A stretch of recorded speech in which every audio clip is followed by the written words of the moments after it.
Like thousands of other Americans, I stand here full of life, almost healthy, due to the miracle of medical science.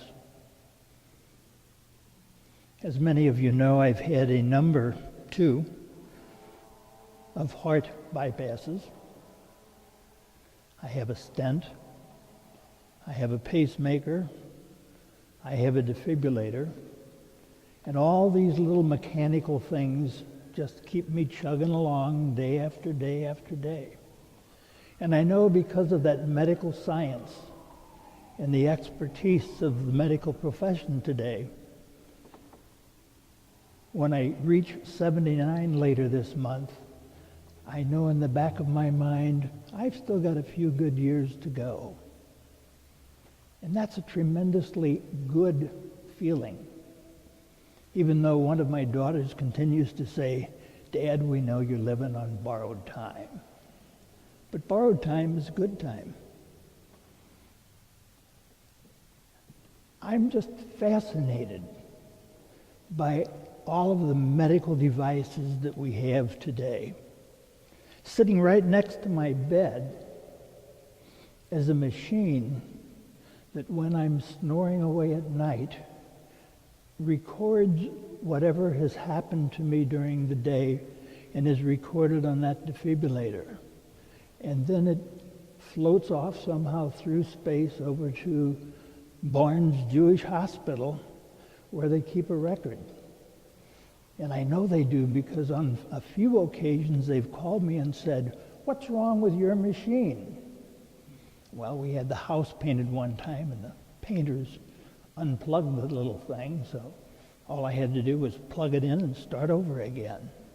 But they record, and when I get a quarterly report, I'm fascinated. They can say, "This is how much time you've been in AFib, atrial fibrillation. Your heart just keeps beating, and this little machine slows it down." Sort of says, "Let's take care of yourself now. It'll be okay." I never feel it, but it works. And then they say sometimes a broken heart doesn't pump blood that well. And then 20% of the time that little machine says, "Give it a kickstart, keep that blood flowing the way it should so that I can live a reasonably active life." Fascinating. And you know what? All of us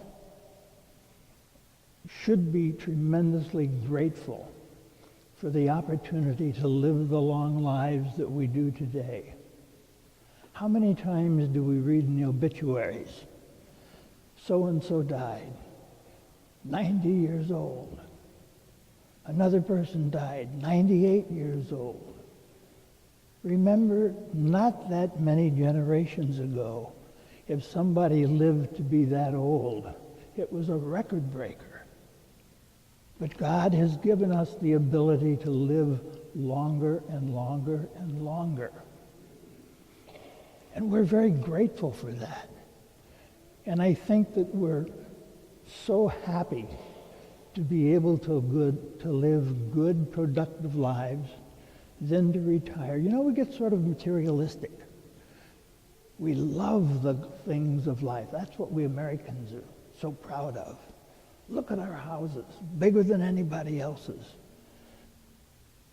Look at the jobs we have, the professions that we've developed, the inventions that we've seen. All of these things make us very proud. Materially, we are in such great shape. And then as we do get older, we start thinking, time for developing a last will and testament. Maybe I'd better get that living will. I want to be able to have that last say and sort of when and how I'm going to die. We really think that we control so much.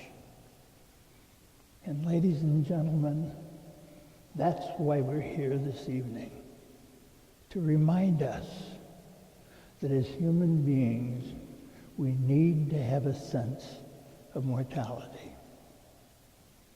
Maybe these ashes we see sitting there today that we have marked on our foreheads, maybe those ashes are a better reminder for us today than they have been not too many years ago. Because so often today, when we have a funeral service, what do we see? Not necessarily a casket, but a little container of ashes. I think that's a poignant way for us to remember we do have mortality. Someday, some way, we are all going to pass on to what we expect to be a wonderful life with God. But to get there, we need to look at the whole self, not just this materialistic piece of us, but also that inner self, that spiritual self. And that's what this day, Ash Wednesday, is supposed to remind us of. Now is the acceptable time, we've heard. And all of us are familiar with the scriptures that say, pray, fast, give alms. But what did the scriptures say to us this evening? Do that in private. Don't wear it as a badge of honor. Do that privately. I sort of laugh and chuckle when I read that particular reading on Ash Wednesday and then see everybody walking around town marked with ashes saying, look at me, I'm a Christian, at least today. Isn't that true? We're told to do it quietly, and there we are.